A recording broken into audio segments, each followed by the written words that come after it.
Good afternoon, everyone. Thank you to all the participants who are with us today on our second seminar of the research seminar series. We have 11 research-oriented sessions like these, and it happens every Friday from 3 p.m. to 5 p.m.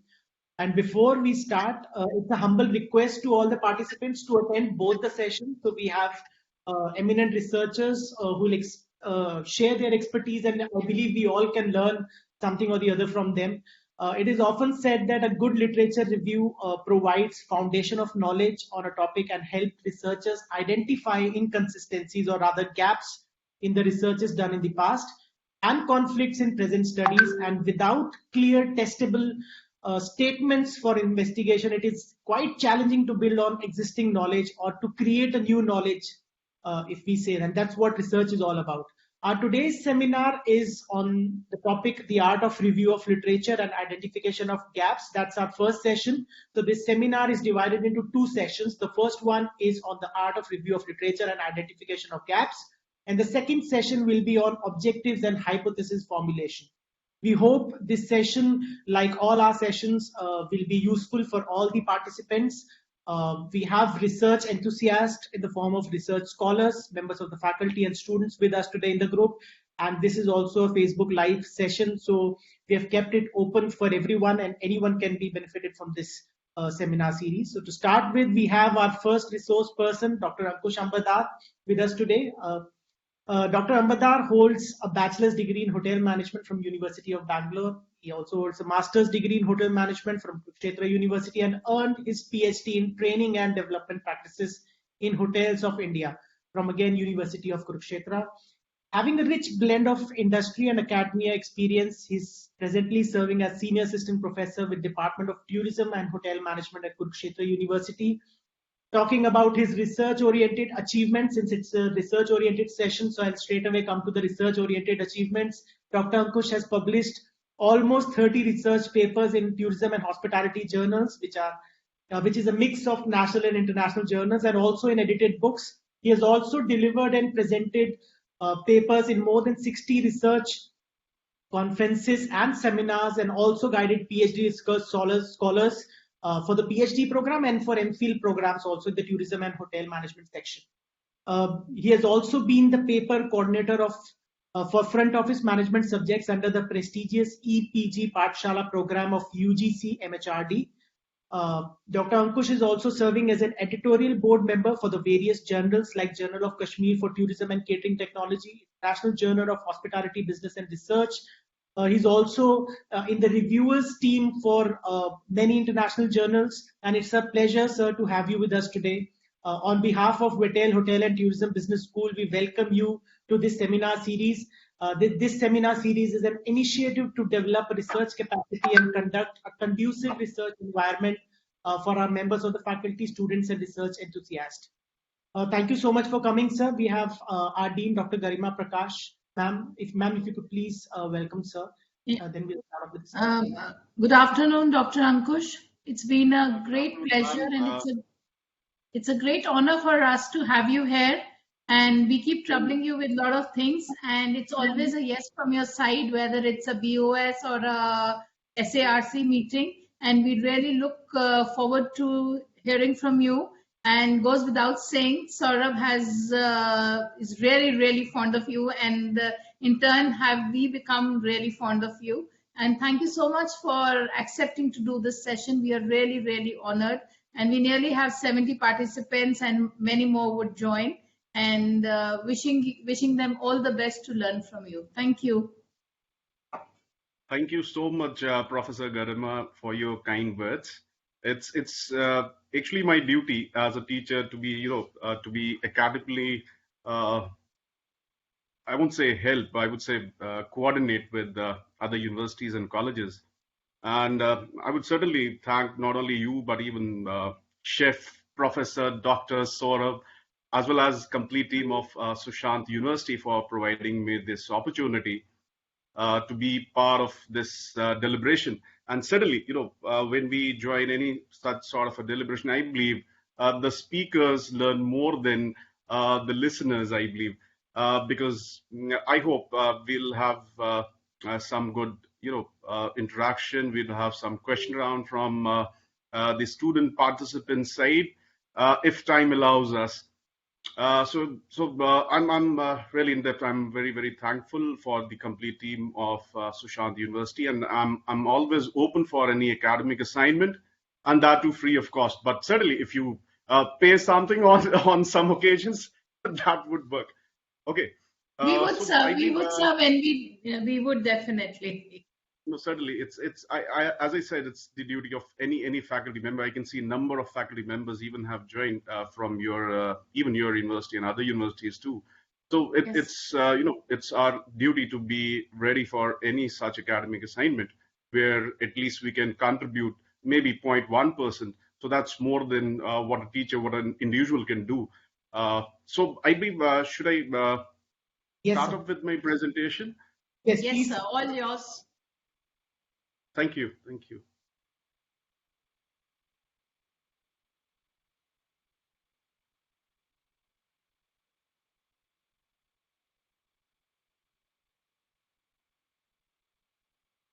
So, can anyone let me know whether it's Yes, sir. It's visible, sir. visible? It's visible and I'm audible well. Yes, So, yes. thank you. And today we all are assembled to talk about a session that is on, identification of gaps of research. And at the same time, we would be focusing on the way to write an appropriate literature review. And it's not only just identification, but even we tend to talk about key ingredients that are used into compiling or creating that literature review. And it certainly becomes important as a scholar, because you require to certainly transit from a consumer aspect to a literature producer. So that's the reason we go for a research, because it becomes our duty as scholars to contribute in adding some more literature onto our field. So whether it's hospitality or tourism or any allied sectors onto that. So we need to be honest enough to number one, conduct a research. Then we have to be honest enough to collect that data and to have a uh, and to read that data virtually. And when you write a literature review, obviously, the research project or the research thesis that we are talking about, we need to contribute in that existing research. So that's how we start up any thesis. If I believe many of scholars who are interested into doing their PhD thesis or maybe writing a paper onto that. Now, when it comes to components of an empirical research, so there are numerous number of components, and research starts with a research problem that I believe, because till you don't have a problem, you won't look for solutions. So that's where a research starts. So I believe number of scholars, they state, they come forward to their guides and they ask, I want to do it into food production, or I want to do it in service, or maybe into HR as such, and give me a topic. So it's not about a guide who would be spoon feeding you a topic. So it's all about your no your compassion to search up what's the trends that are going along in our industry at present. Now, when we talk about, once you go through your trends, once you go through reading different books and research papers and articles, certainly you come up with some sort of a gap. What we call it as a research problem as such. So we need to convert, or we need to transform these problems from few research questions. And furthermore, we form them into objectives. And systematically, literature review requires that we can actually, identify and define such research problems on times. So uh, uh, talking basic, about research as such, who are new to research, it's basically an organized objectives and systematic process of study. So it's not like, you'll read and you'll come up with a problem and you'll get a solution. So we basically have to have an organized system. So that is what we talk about, different, contents that have to be created for compiling a thesis or for writing a research paper as such. So it has to be a systematic process, and that is what has to be followed. So anyone, any guide or any scholar, certainly has to look forward to the current data that is available to you. And thanks to Google and thanks to different, online options that we have today, that we have huge data available with us.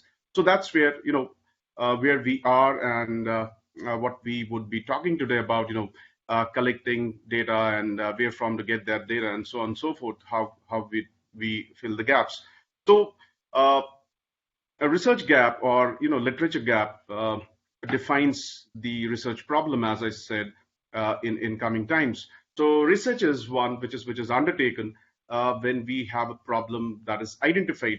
So for example, if I'm reading present articles onto our industry, so maybe our industry is one of the major industries where employees have they are more stressed, and you find more burnouts, and you find very huge attrition rate onto our industry. So that could be a problem that could be associated.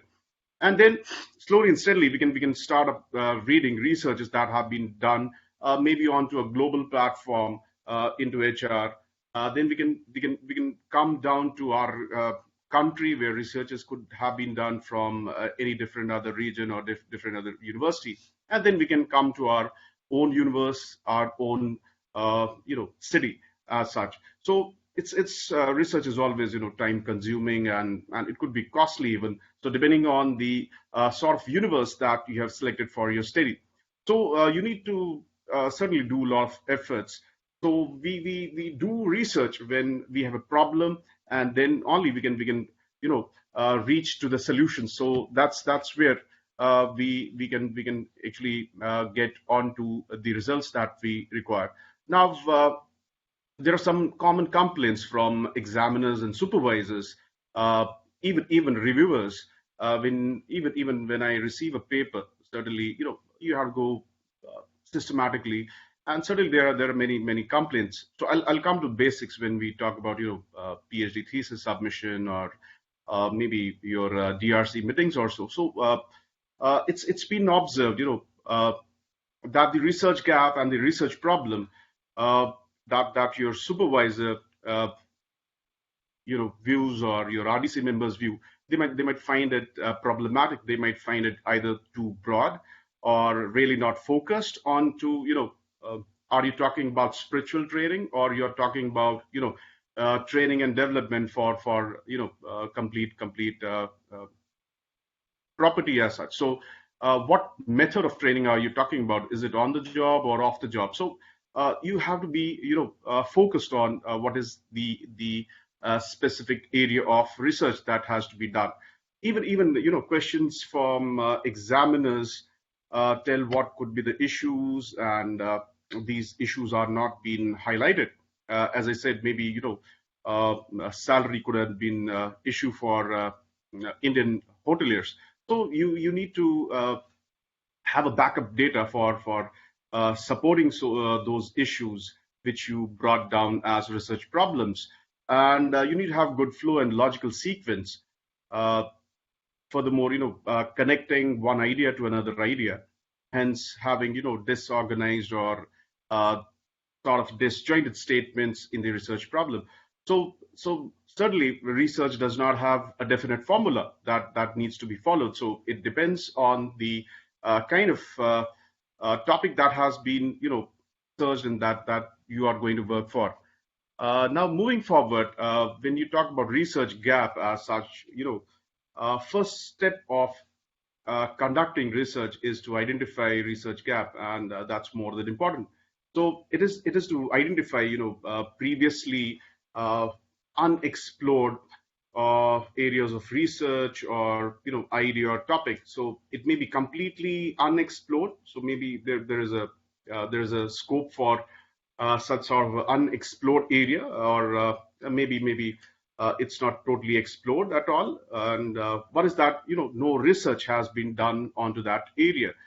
So I do remember when I registered for my PhD in 2007.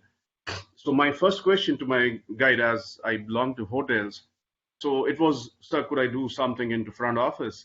So he was even blank because he belonged to tourism, and that too into adventure tourism.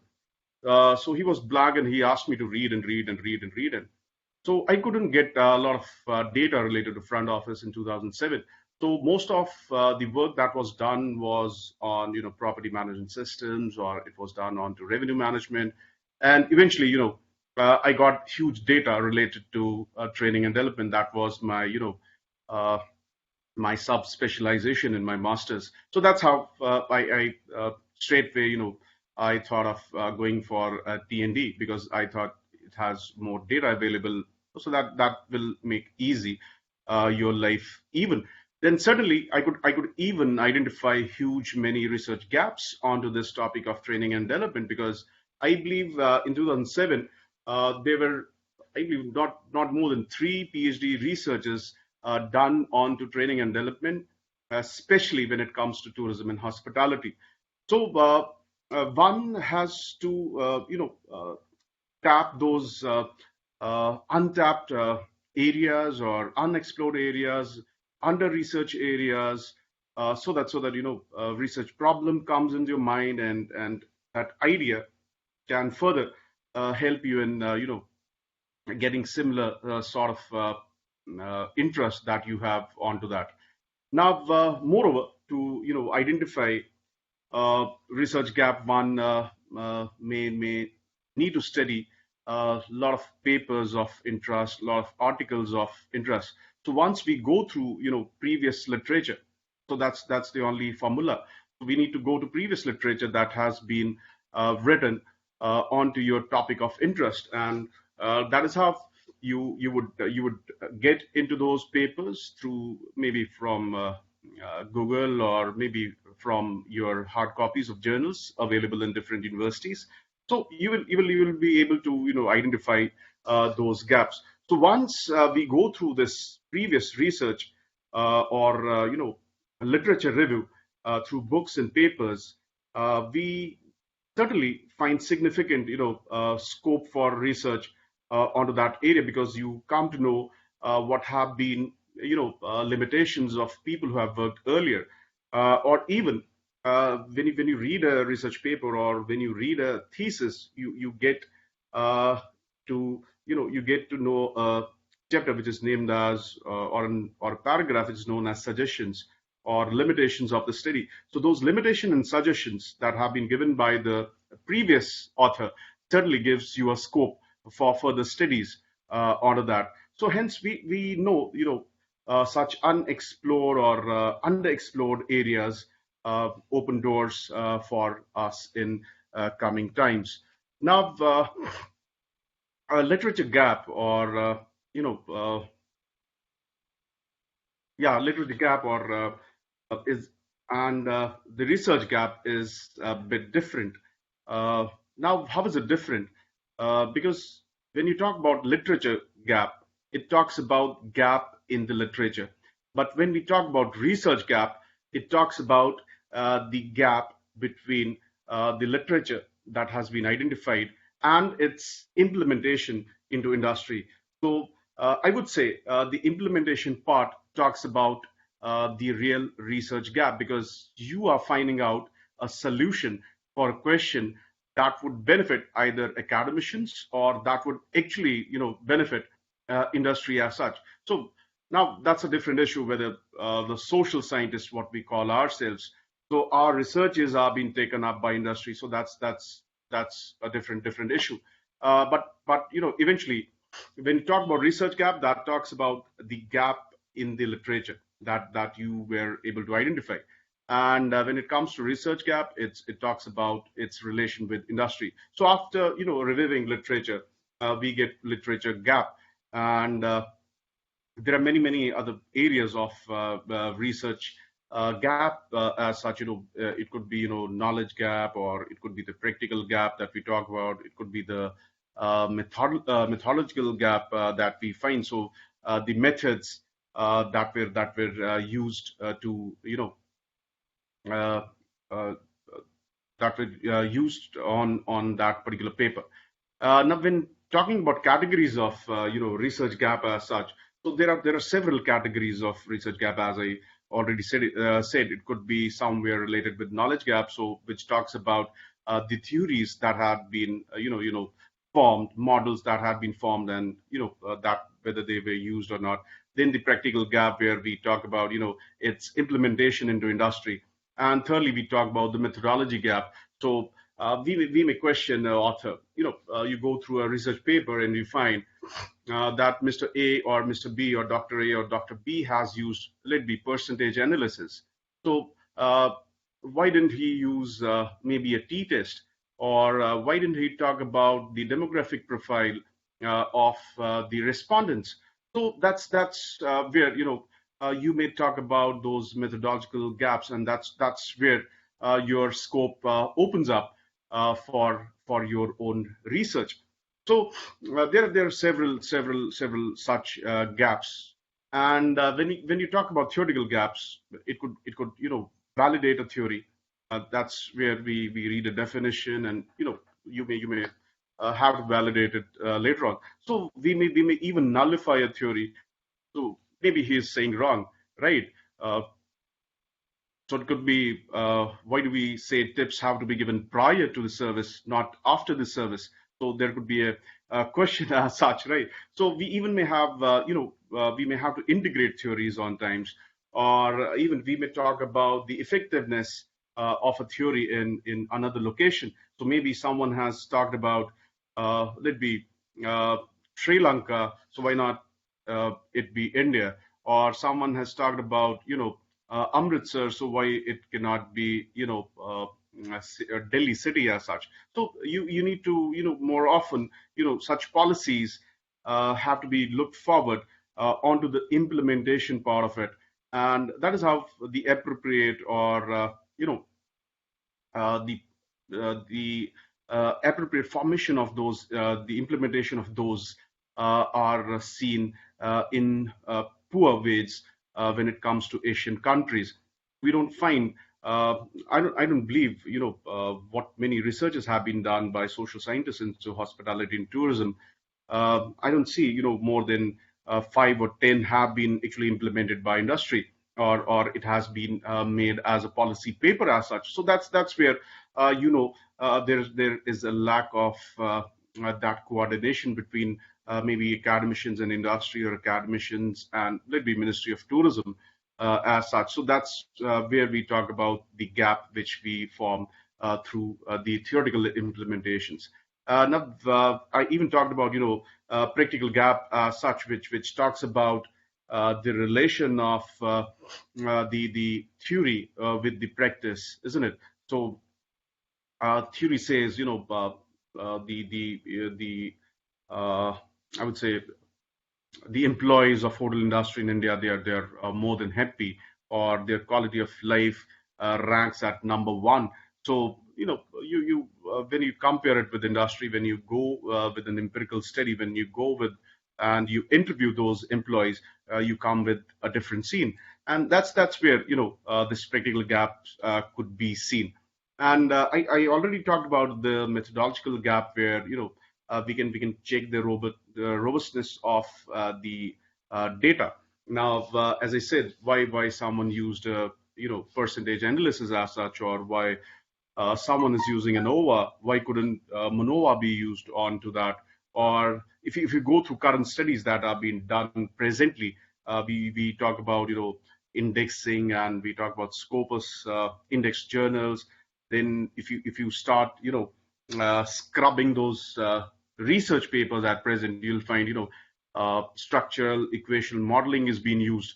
So why shouldn't I use it onto that? Or should I use equation modeling onto my paper? So can I associate it with that particular formula? So that's where you can find what methodology was used, and you may challenge it, and that may give you a scope to find that gap. So it's so to identify research gap, we need to go through an extensive review of literature in both broad and specific areas. As I gave an example, uh, when I started working on a broad area, that was training and development in hotels, then I came to know training.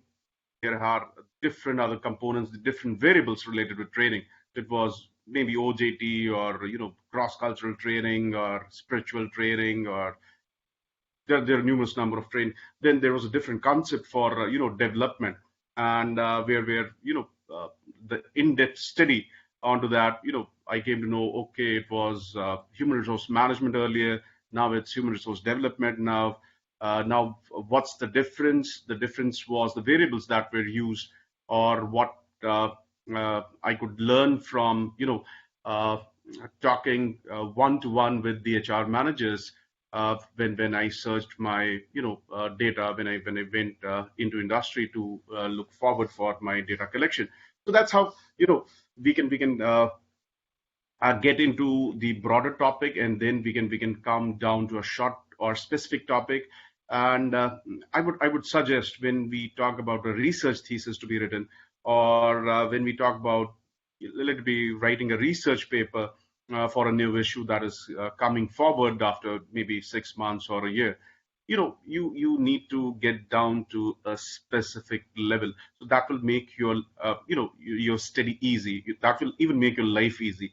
And that's how you can concentrate on only spiritual training, or you can concentrate only on perception of consumers only, in spite of talking about all stakeholders that are associated with, let be, destination satisfaction. So why do look forward to all stakeholders? Why it cannot be the local residents? Why it cannot be domestic tourists? Why it has to be international tourists? So that's where you can make your study area a bit specific, and that will make our life easy.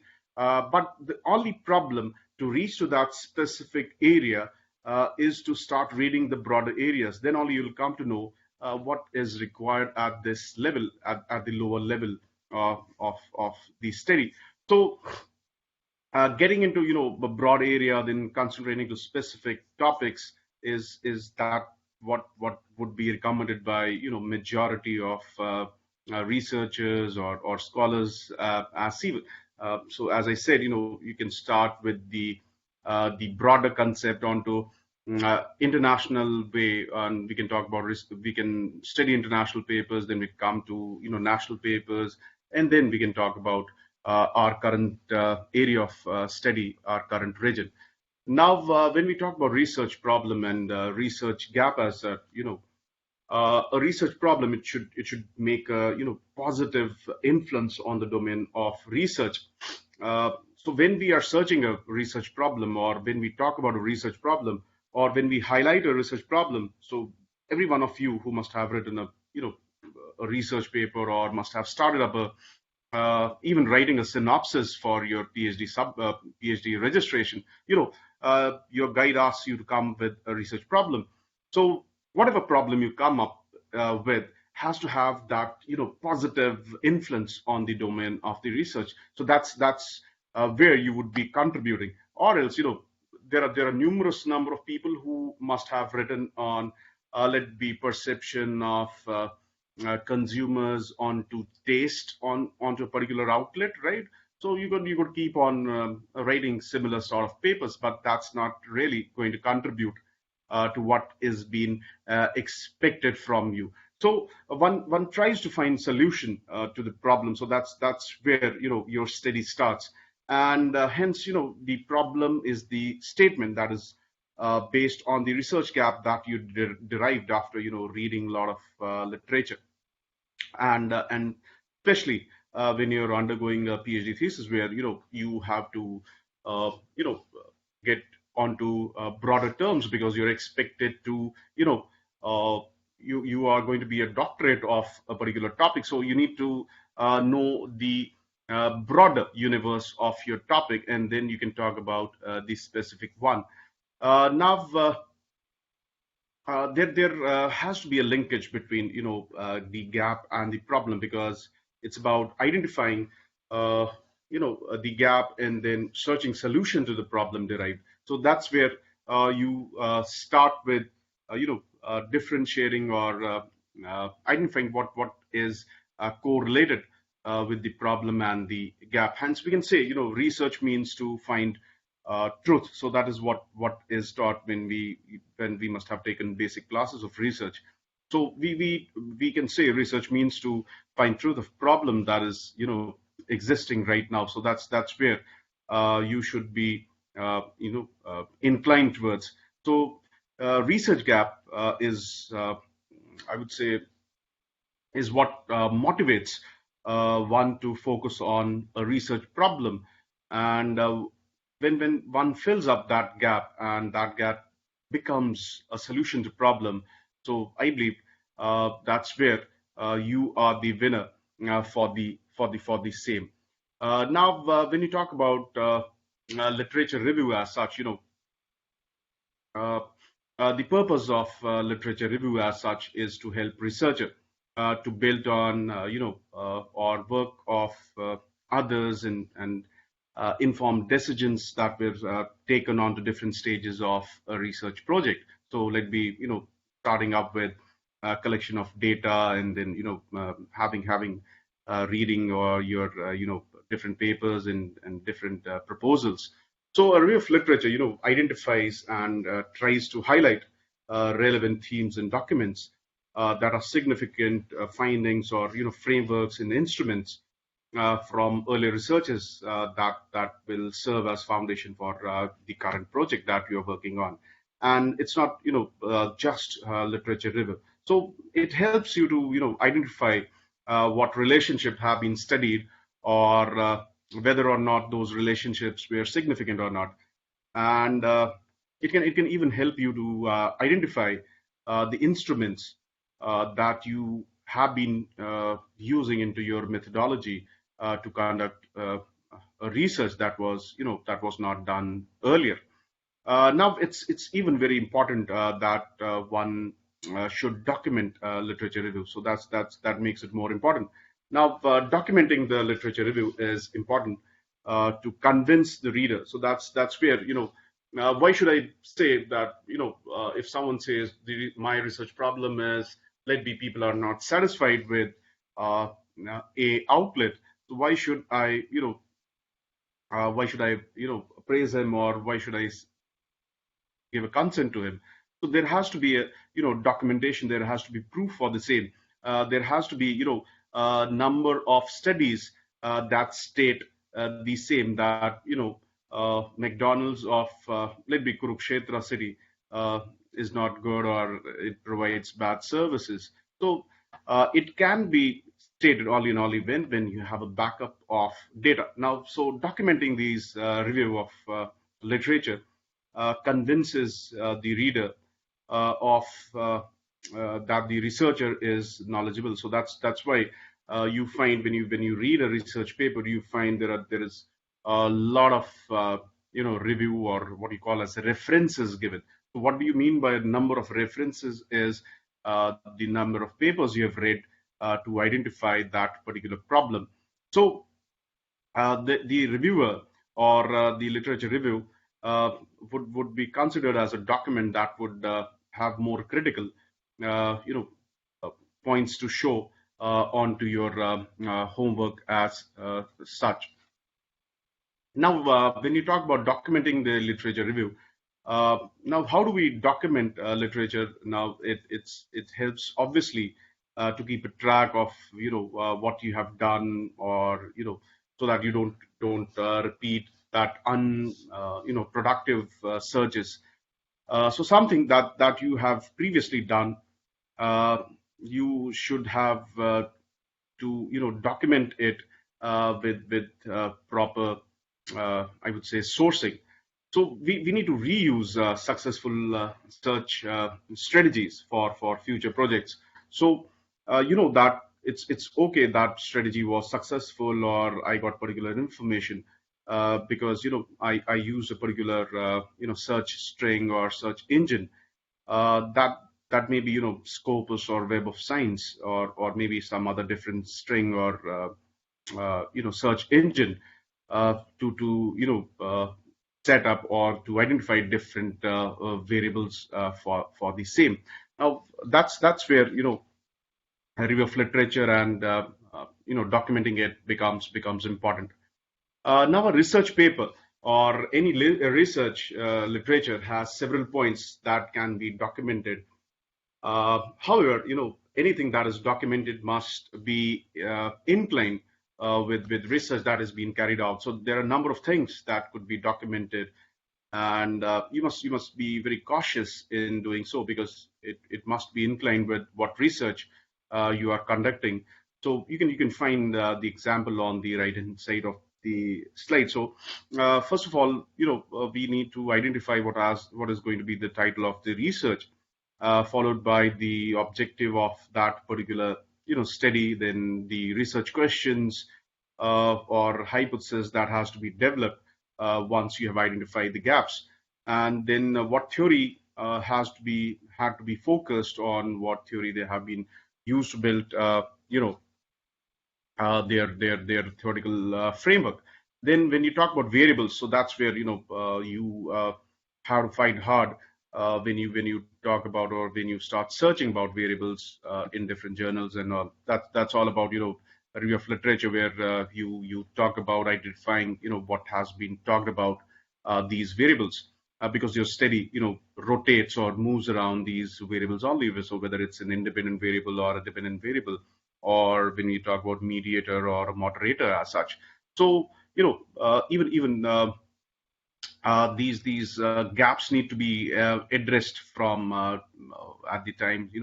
So this is important to know. You're not repeating something that had been already done. So that's where gap has to be addressed. Then certainly sample sizing and techniques that were used earlier, then how you can change, or you can continue with same sort of methodology. Then what results were there, so that you had identified from different past studies.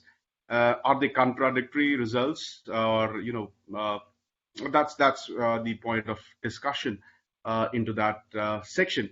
Then when you talk about future research directions, as well as what the limitations of future research directions of existing research talks about, you need to keep a line. You need to keep a line on to build on your own research framework. But certainly you'll use someone's idea.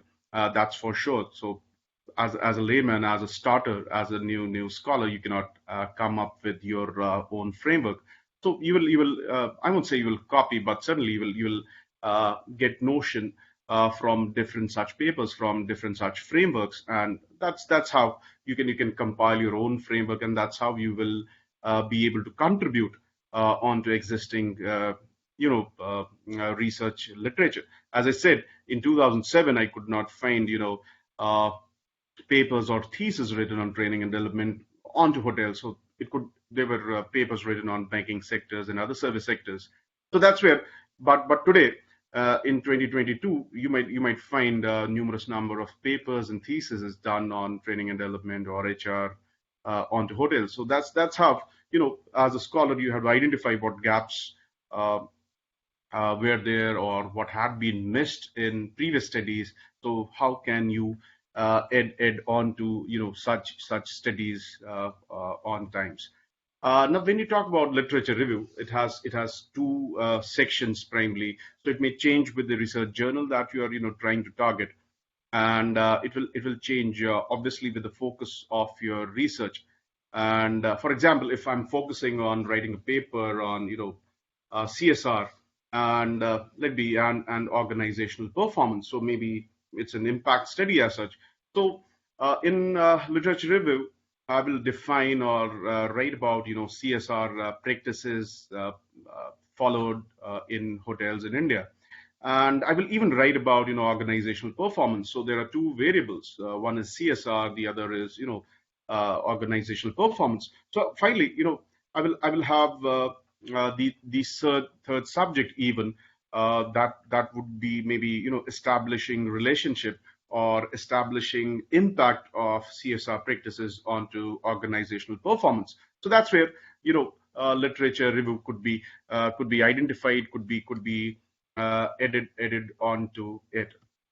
Now, when we talk about independent discussions on variables, which is more than important. So, what is meant by a variable? Now, there is any conceptualizations of variables in your study of area. So, for an example, uh, I'm conducting a research on once more I would quote spiritual training in hotels. So, is there any definition of spiritual training? Uh, or is there a definition that is quoted onto spiritual training in hotels specifically? Then now this definition could have been changed over the time, and certainly you will find changes in definition. So what was a definition 10 years back or 20 years back has been changed today. 20 years back we talked about personal management. 10 years back we talked about human resource management. Today we talk about human resource development.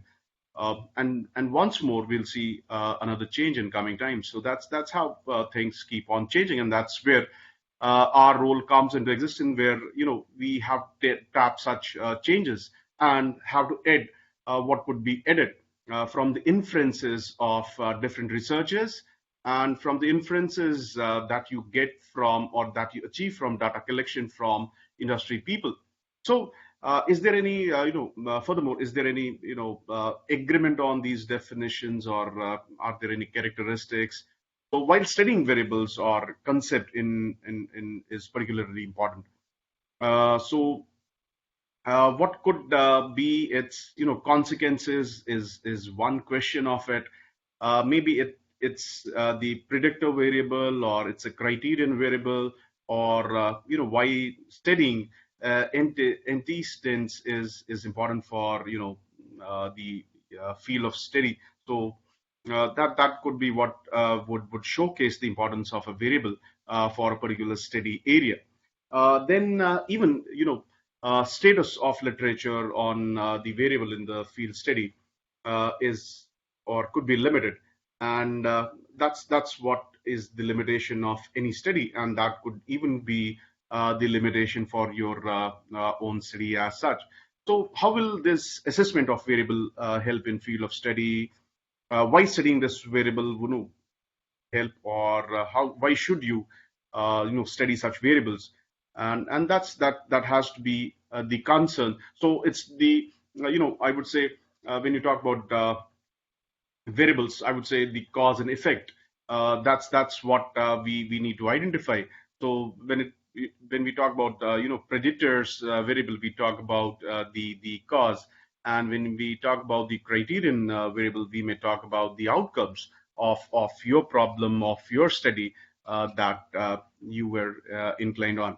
Now, what are the common measurements of these variables? What are the common dimensions which one could be using? So that's where it would be significantly important in research thesis, especially for any PhD thesis that has been done in current times.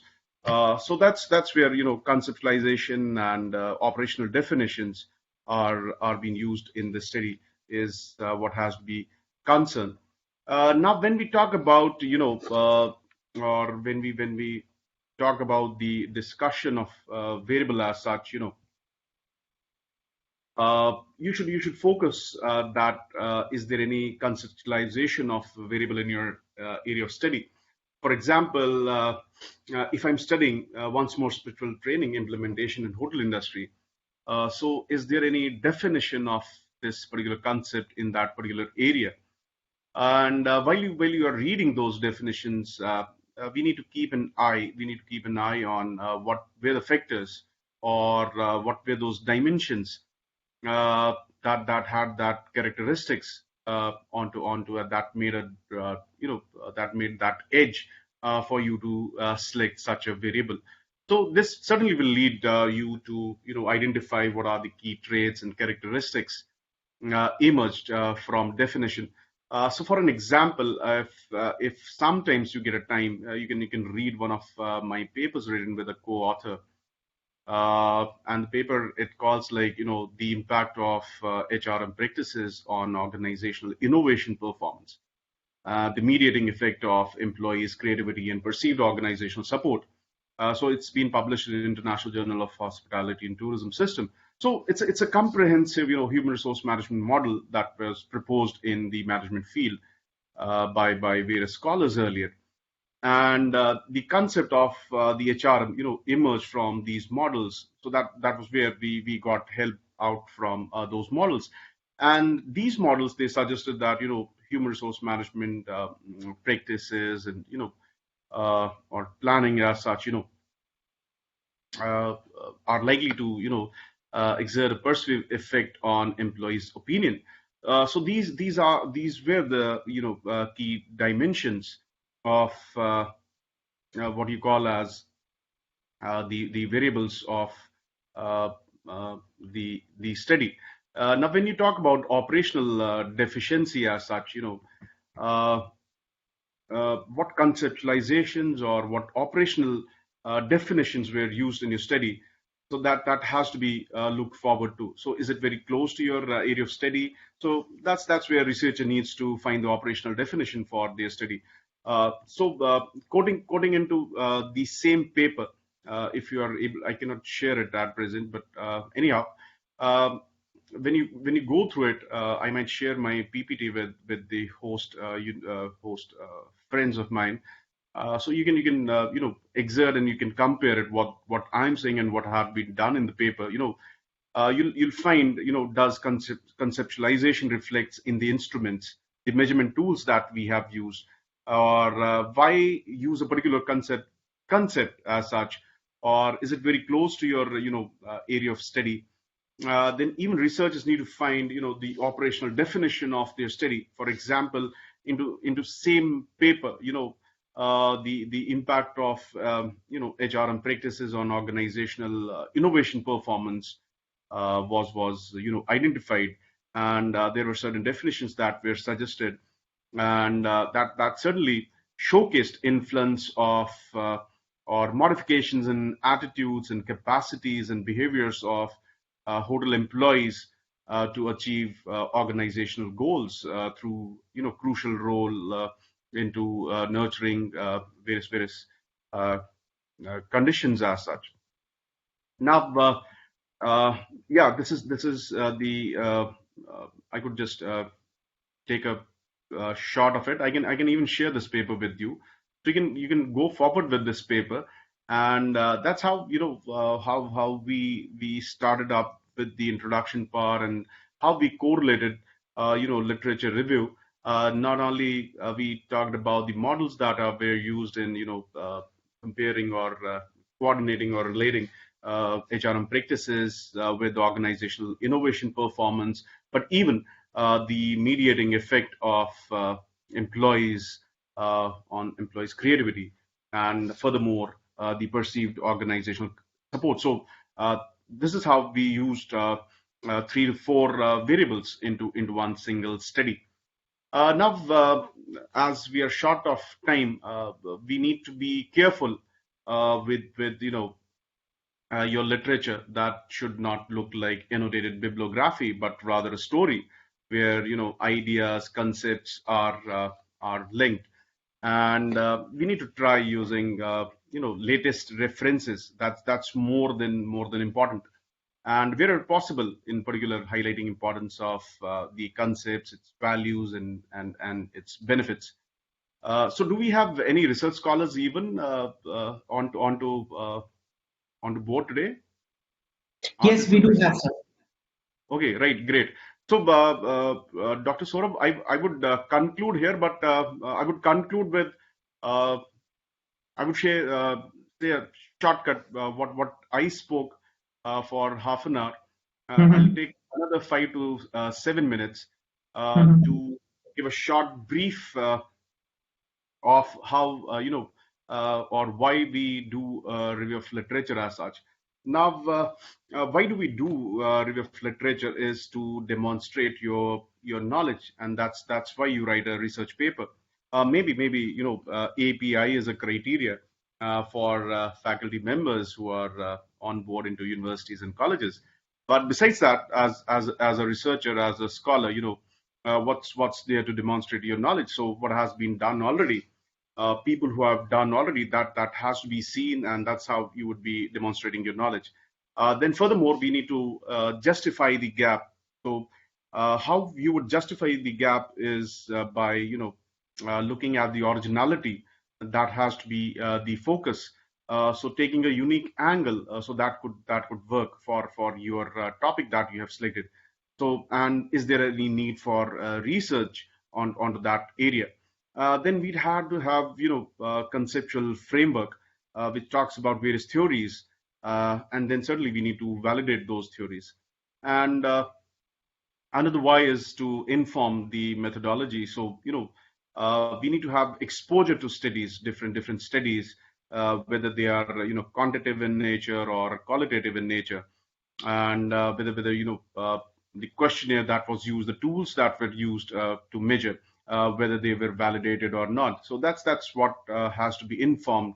That is what has to be checked onto methodology. Now, three easy steps how to write a perfect review of literature.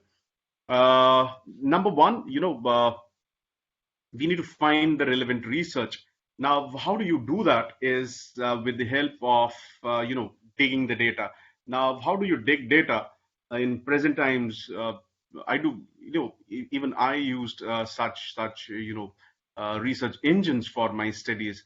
But before that, it was, the earlier professors, they used to virtually go to different university libraries and used to read the text. But today we can dig data from Science Direct or Web of Science or Sage, and these are all powerful search engines, and we can have different citations from them. Then furthermore, we could have university online databases, but certainly university databases generally they have a basic software that has been they have a basic tool that has been used. So we need to copy exactly the citation from wherever you have read, and we'll put it on the university online database, and that's how you would get fruitful results. Then snowballing is another way. So you can download relevant papers and articles, and have close attention for those wealth of articles.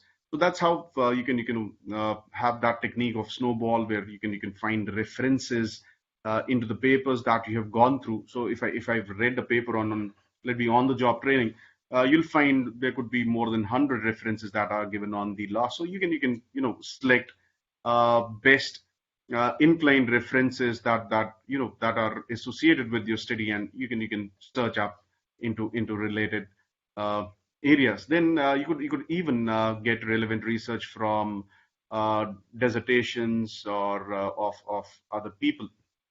Step two, we need to talk about logging, cataloging, and synthesizing. Now, when you talk about logging, logging means here means whether it's whether you have the relevant data or the non-relevant data, or you have a reference management software like I believe many of you must be using Mendeley, or let it be EndNote or Zotero. So it could be put onto later stages once you have logged a lot of data for you.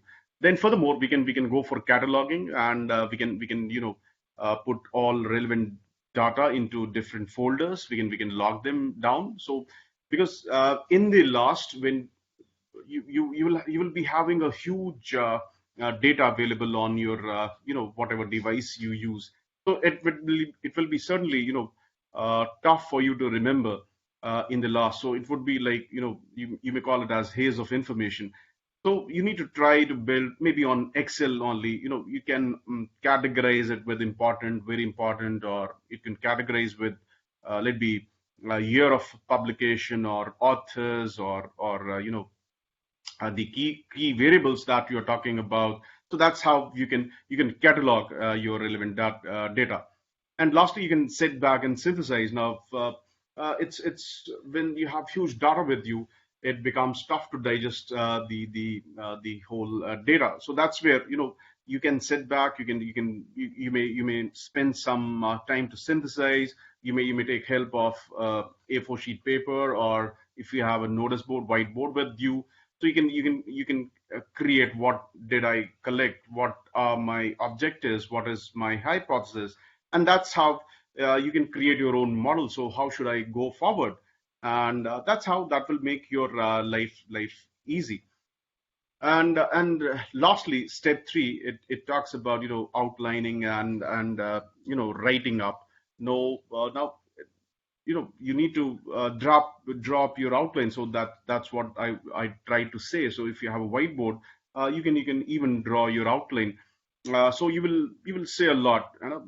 You would like to do on A, B, C, D. You will talk a lot, but it may not be conveyed through your paper that you have been developing at least to a first time reader. So you need to take up structural options. So whether it's chronological, so should I put it chronologically, or should I put it thematically? By thematically, I means when you talk about different variables that are associated with one single topic. So you could outline, or you could break up your literature according to variables. So that would talk about thematic grading of your data. And that's how you need to put information, but not over information, because it could be harmful, because there has to be a line, there has to be a linkage between what you have been writing at or what you have been quoting. So that's where there has to be a linkage, and that's more than important. And lastly, write up. Perfection is not the objective at this particular mode. So when I was I started up my research. So we used to, my guide used to tell me, write down a paper, write down two papers, three papers. I used to go with those papers. He used to read that. He used to cut most of it.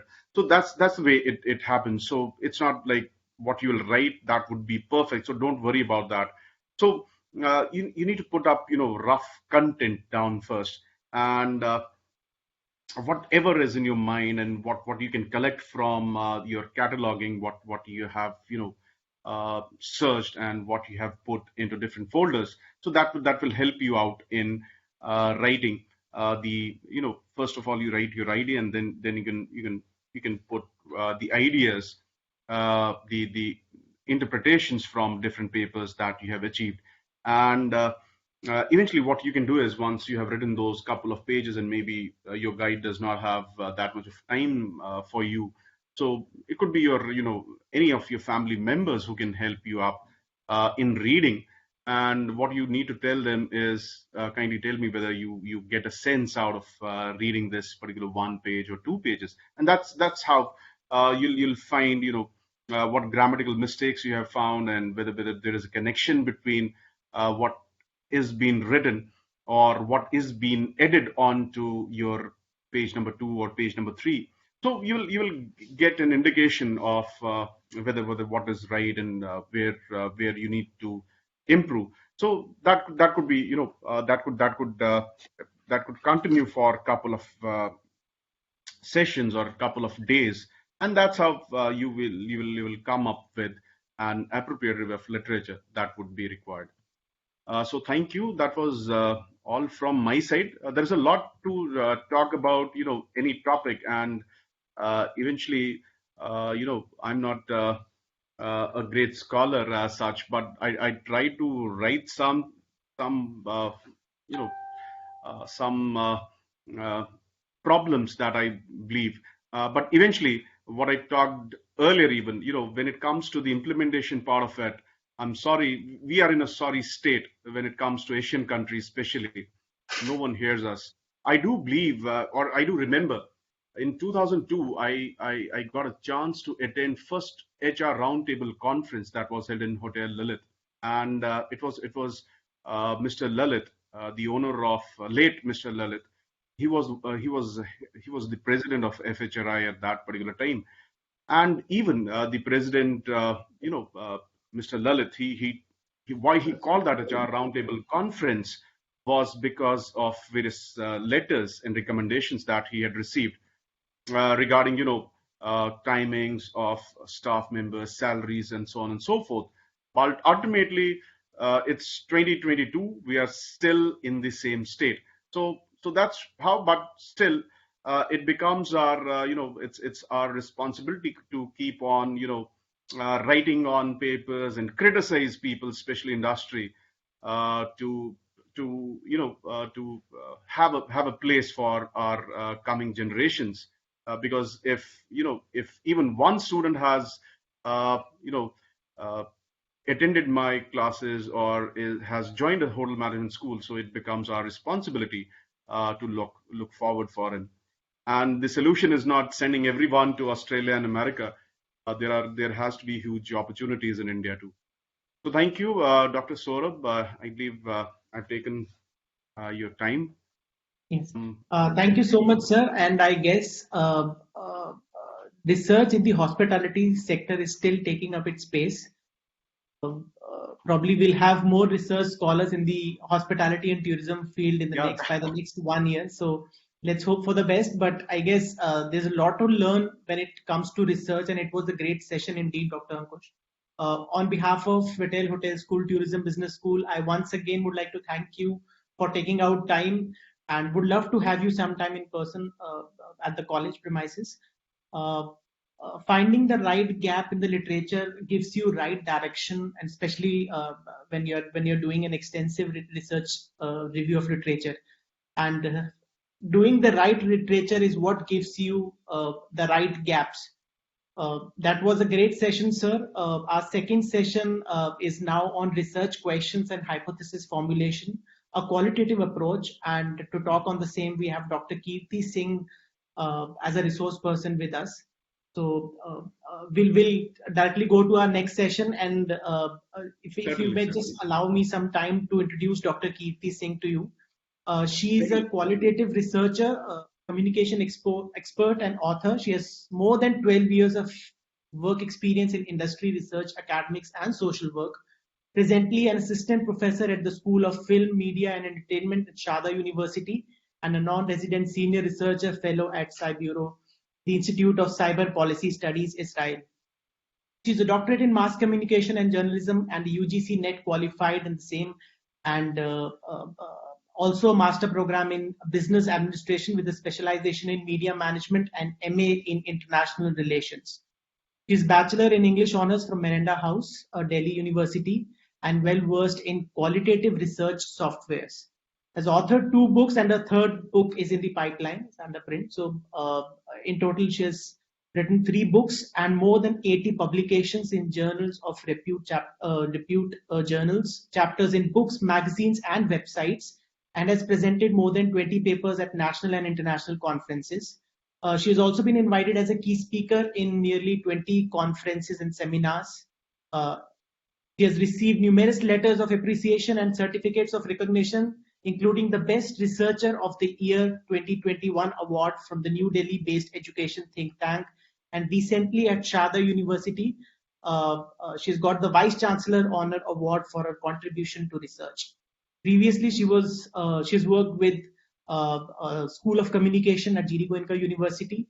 Also been associated with Department of Communication Studies at Jagannath International Management School, James, New Delhi, Jaipur National University, a non-resident and also an associate fellow and media coordinator for New Delhi-based Defense Think Tank Center for Air Power Studies. She's the visiting faculty for Media Center YWCA, Institute of Peace and Conflict Studies, that's IPCS, Times Internet, and Doordarshan News.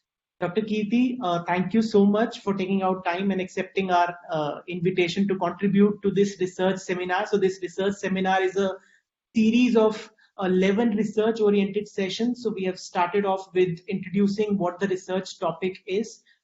We have now come to finding out the research gaps through extensive review of literature. That's what our last session was all about.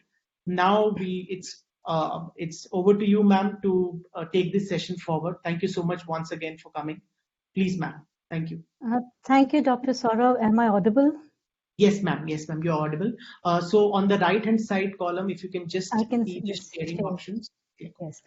Thank you, Dr. Saurav. And Dr. Saurav and I have been struggling research scholars, and we have our shared experience when it comes to research, and a very dedicated faculty and a very dedicated researcher himself. Dr. Saurav, it's an honor to be here. Thank you so much. I'm going to share my screen, and the time is very less in my understanding. Just, yes, here the share screen option, and it is asking me that it would like to record computer screen. Okay. Yes, ma'am. Full screen. Yes. Yes, ma'am. Full screen. Okay, I have started it. Is my screen visible to all of you?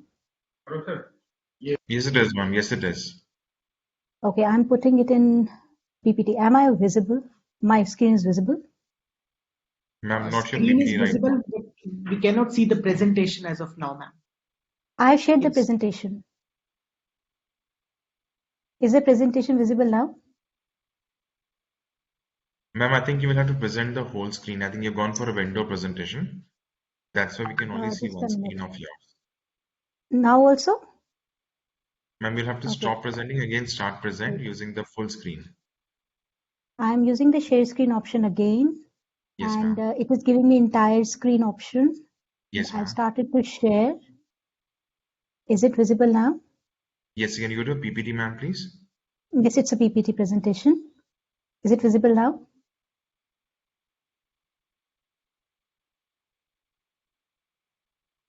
Saurabh, am I visible? Ma'am, you're visible, but the PPT is not visible. Can you suggest me a second way out? That because this presentation is important for me. Sunil Chef. Ma'am, can you just mail it to Saurabh quickly? We'll present it from here.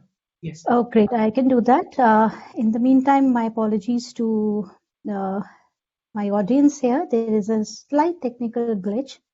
I'm sharing my PPT with Saurabh.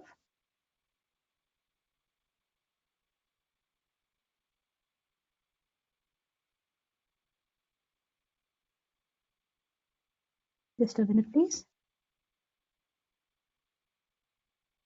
Saurabh, can you just email me your email ID? WhatsApp me your email ID? Yes, You ma'am. can send Sending by it now. WhatsApp also if it's possible. Yeah, sure.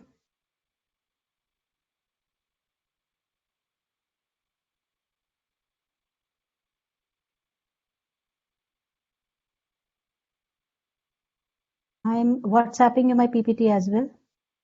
There you go.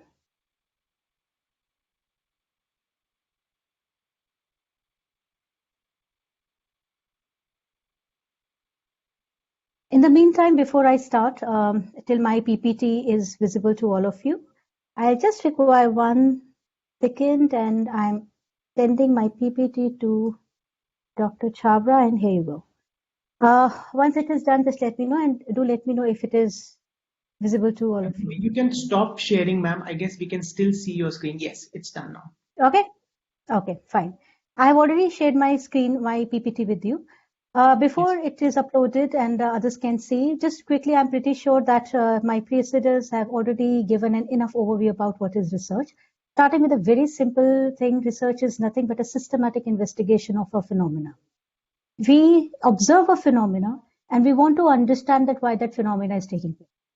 And in order to understand that particular phenomena, how that is taking place, we have to set ourselves into an investigation. And this investigation is based on not arbitrary guesses or assumptions. It is scientific in nature. Every research will start from a research problem. We researchers identify a research problem. How do we identify a research problem? By observing a phenomena. That phenomena, within that phenomena, we see a research problem. Like presently, I'm facing a slight problem that I have to, need my PPT for this presentation. And Saurabh, on the other hand, is trying to provide a solution to my research problem. In fact, right now, there are 61 attendees who are in different geographical locations trying to get together to understand one phenomena, that is teaching and learning. And thank you so much, Saurav. You have always been a troubleshooter. I must compliment you for that. Be it my knack or be it my research deliberation, Saurav is always a problem solver. Thank you so much, Saurav. And here we start with our research questions and hypothesis formulation, a qualitative approach. Next slide, please. So what I'm now going to tell you the objective of this lecture so that we have a streamlined thought process and this teaching learning process which is happening online. One, I will try to help you in defining a qualitative research. What does it mean? I will help you in defining research questions, define hypothesis, and to understand hypothesis constructions. Next slide, please. I think qualitative research. Now, research can be seen as quantitative and qualitative, and there's another approach which we call mixed method, where we are mixing qual and quant, right? Now, when we are talking about quantitative, our emphasis is on numbers. And when we are talking about qualitative, our emphasis is on the qualities. For example, I cannot say that somebody is 10 kgs handsome or beautiful, but I can say yes, somebody is very beautiful. Now, very is a quality here. When we say qualitative, it emphasizes on the qualities of the entity or the process out of which we are going to derive the meaning. Here, we are not focusing on the quantity or the intensity or the frequency in which that thing is happening.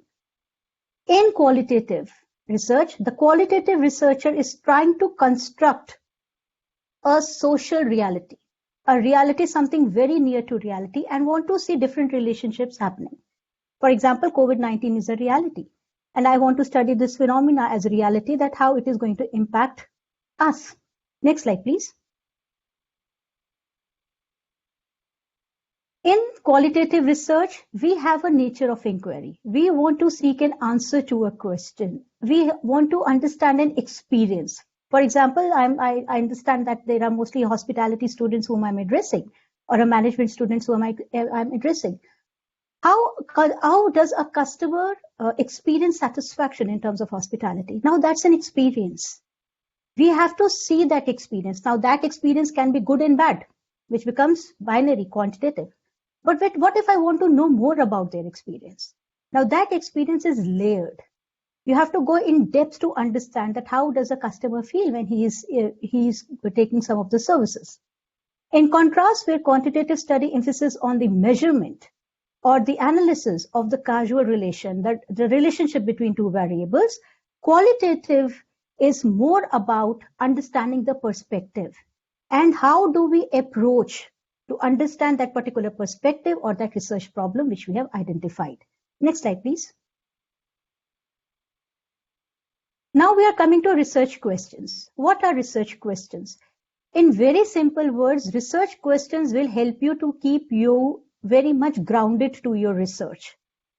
Researcher emphasize when we are trying to seek a question, there is a question which we always start with there is a problem with which we start our research, and research questions help us in achieving solution or answers to that particular question which we are trying to identify. Next slide, please. The slide which you have received is not correct. It is not a complete slide.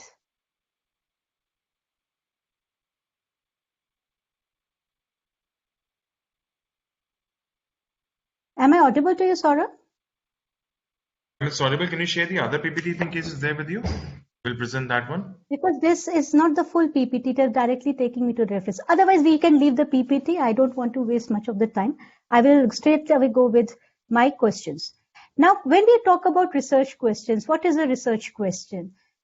Every research study that we are going to start will start with a problem. And that problem needs to be addressed. In order to address that particular problem, we have to collect data. And that data need to be mapped, need to be connected with your research questions. Research questions, usually we write it down. If it is a small study, it can be a single question. If it is a big study, there can be more than one or two questions. Basically, it forms a ground on which you are going to start your research after identifying your research problem. Research questions are very dynamic in nature. Now, the question comes, how to make a research question? How will you come to know that there is a research question? the easiest way to understand the research questions that need to be made is dependent upon how you're going to do your literature review. And I think the first lecture have already given you an enough idea that how you do a literature review. One of the important advantages of literature review is it helps you in refining your research questions. It helps you in identifying your gaps. What are these gaps? For example, I have read around 20 odd papers, and I'm seeing that certain papers are answering certain questions, but certain papers are missing that kind of answers or those questions. Now, those are research gaps which I will try to fill from my research study. There is a path when we talk about research questions. First of all, we have to identify a broad topic which I want to undertake as a research. And from that topic, we narrow it down by reading by doing literature review, that what exactly do I want to focus myself on this research topic. For example, my topic is how hospitality is being impacted by COVID-19. Now, hospitality is a huge in itself. I have to narrow it down to one particular topic or a section or a particular audience that I'm referring to. And then I have to craft my research questions, design my research questions. And my research questions, for answer of every research question, there has to be a method through which you are going to answer that particular research question. In qualitative research questions, we have broad areas of research. From broad, we will come to the specific area of research. And whether it is qualitative or quantitative, your research question is linked to your research design. What is research design? It is a blueprint of your research.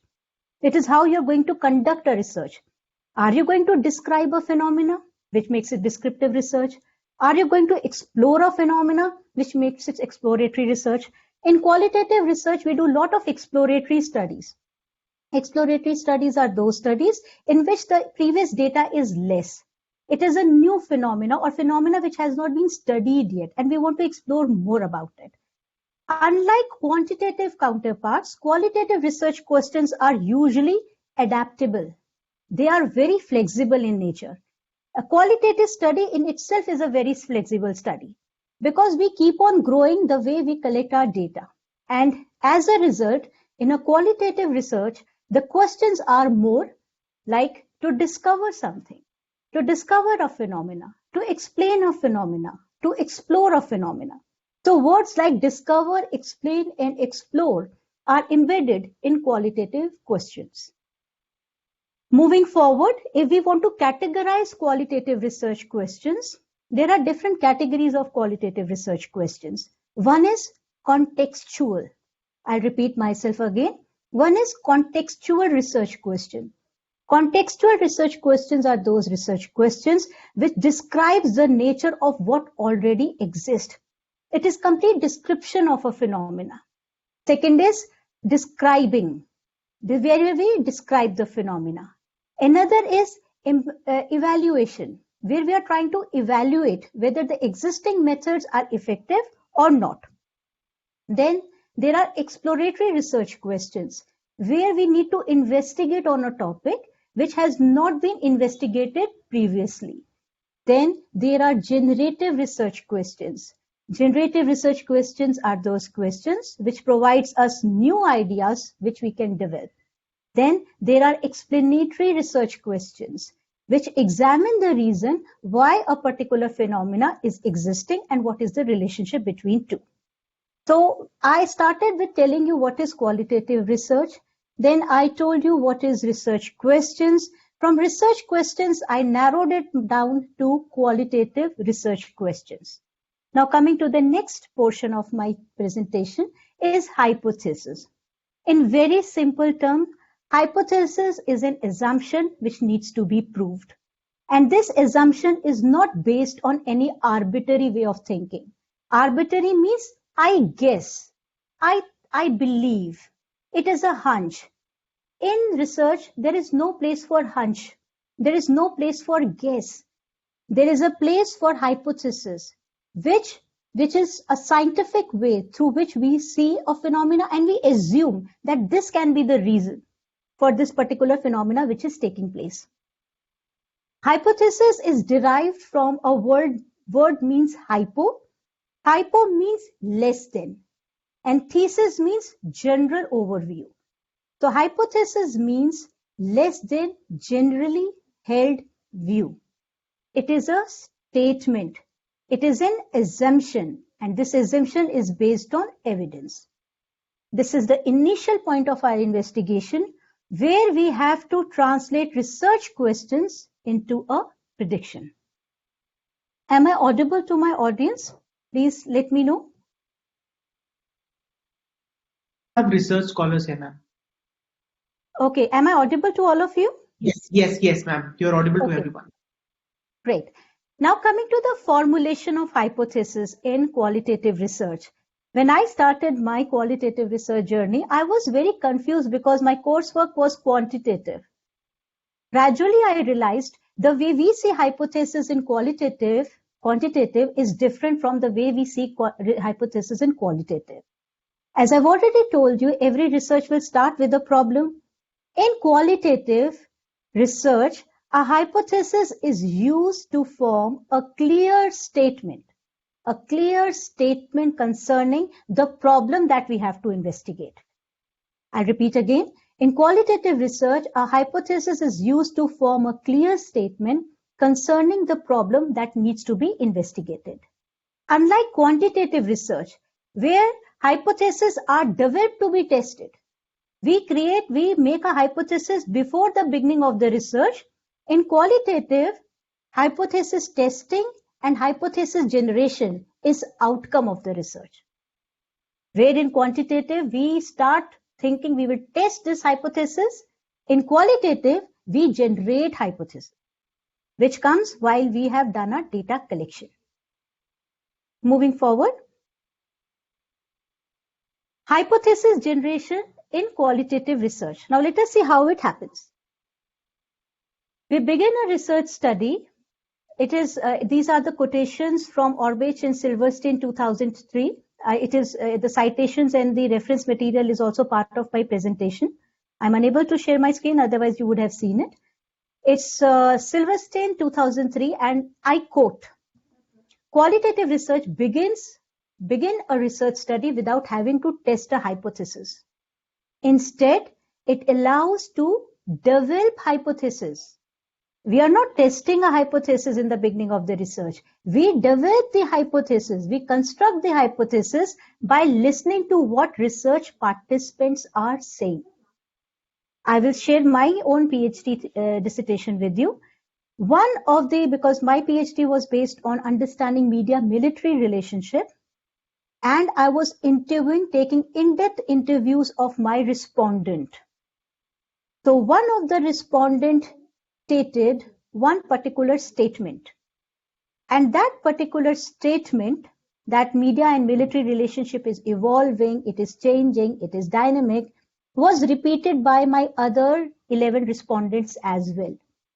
Now this particular data or this particular hypothesis I generated while I was conducting the research.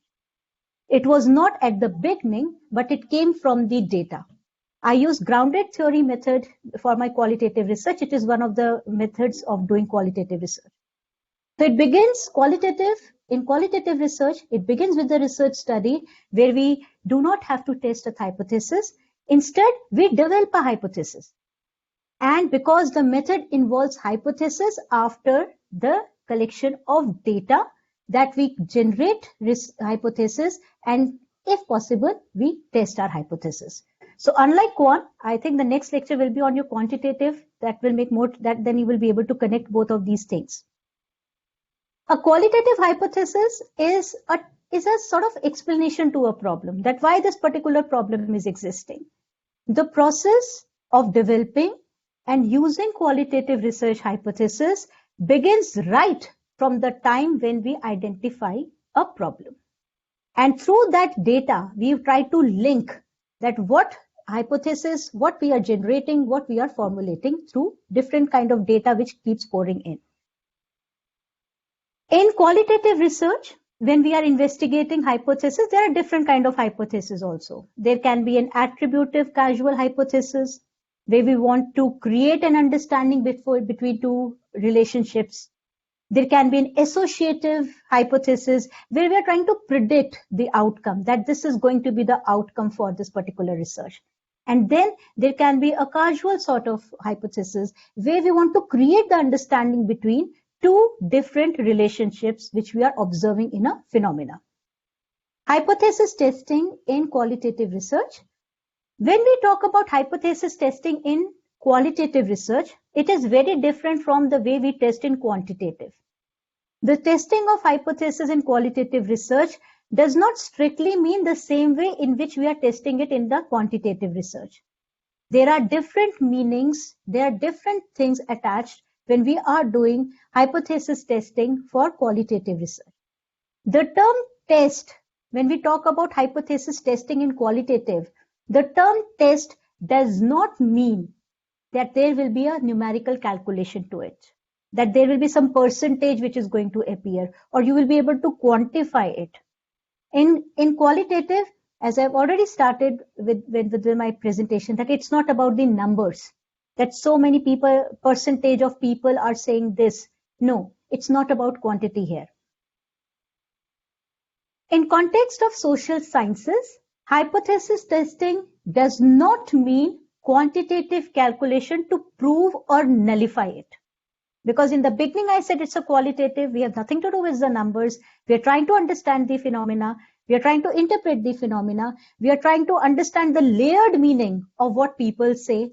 And when we are doing data collection, for example, I'm taking an in-depth interview, we have to understand not only what they are saying, but the layered meanings attached to it, and provide a thick description, a well-described way in which we are understanding that particular phenomena which is happening. Hypothesis testing can imply validation or invalidation as well through verification, confirming, disapproving, acceptance are other terms, the hypothetical assumptions with which we have started based on the data. So here, in simple words, your hypothesis generation, its formulation is coming from the data which you are collecting. Unlike quantitative, where you decide your hypothesis before, in qualitative, the data which you're collecting is helping you in constructing your hypothesis.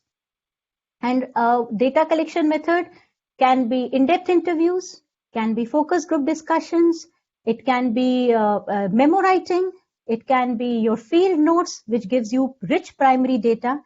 And you can use both when you are deciding your research universe. Within research universe, you can do your sampling, whether you want to be it a probable sampling or a non-probable sampling. And based on that, you use techniques, data collection techniques, through which you collect your data. It is also important to note whether a hypothesis can be usable or testable. One limitation of qualitative research is that you cannot generalize the result of a qualitative research. A quantitative research data can be generalized, but that is a limitation of a qualitative research, that I cannot say that I can generalize whatever, that this particular phenomena or my findings can be generalized. No, it is the limitation of a research. Qualitative does not give you reality as whole. Qualitative does not give you reality as whole. It only gives you a slice of that reality. And that slice of that reality will maybe, if somebody else goes through my data, may have a different view of looking at that data. And also understand that in qualitative, researcher is a very important component when data analysis is happening. Researcher plays a key role when data analysis is happening, especially when we do coding of data. When we are doing coding of data, at that point in time, how a researcher is interpreting that data plays a significant role. So the limitation of qualitative research is it is very difficult to generalize it, and that also comes with the hypothesis itself. Many researchers, and another thing, when we are writing hypothesis of a qualitative research, that writing needs to be very important. That statement in which you are writing or which you are developing or you're constructing your hypothesis is very important.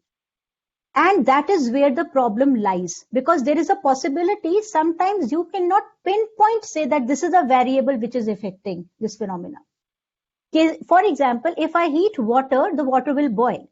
Now, these two variables are very clear to me, that temperature have a role playing a variable to if a water is boiling. But what makes a person angry? Now, there are multiple reasons a person can be angry. It is very difficult sometimes to pinpoint what could have been that trigger or what could have been that variable, why that person behaved in certain fashion. And that also impacts the way when we are drafting a hypothesis. So many researchers in qualitative, they abstain of using hypothesis. They allow the data to flow. They allow, because the reason is sometimes it is very difficult to put things into clear statements. Okay. I will now come to the last portion, is the characteristic of a hypothesis in a qualitative research. The characteristic of hypothesis is, one, that your qualitative hypothesis is based on the research problem from which you are going to derive your research questions. Whatever hypothesis you are trying to formulate or you're trying to generate, later on, you have to support it with literature review. For example, in grounded theory, as you have a previous session on literature review or review of literature, most of the studies says that review of literature should be done at the beginning of the research. But in grounded theory, which have four different schools, one of the schools says, which is classical grounded theory, that the researcher should not do a literature review. He should go with a clean mind in his research. And later on, after collecting the data, after generating hypothesis from that data, after generating a substantive theory from that data, after which is substantive theory is achieved, then an extensive literature review should happen, which supports what your data is saying. Now, for those who are new in research, this may sound very confusing, but in my understanding, our previous researchers have given us every way out for a problem that we are facing. If numbers are big, use quantitative. If you want to understand emotions, expressions, use qualitative. If sample size is very well defined, use random. If sample size is not defined, use non-random. Same goes for different techniques. So please don't get confused by hearing all these things, but understand that all these things are already being defined. You just have to choose the right way for yourself. And there is a sort of a standard operating system for all. And coming back to characteristics of hypothesis in qualitative research, it need to be supported with the literature evidence. In grounded theory, I did extensive literature review after my substantive theory was made. You also have to inform what the past researchers have done, what have been their observations. And it has to be analyzed with the data which you have collected. That data which you collected it through in-depth interviews, observations, questionnaires, through memo writing, and then you need to verify it. One very important aspect about qualitative research is rigor.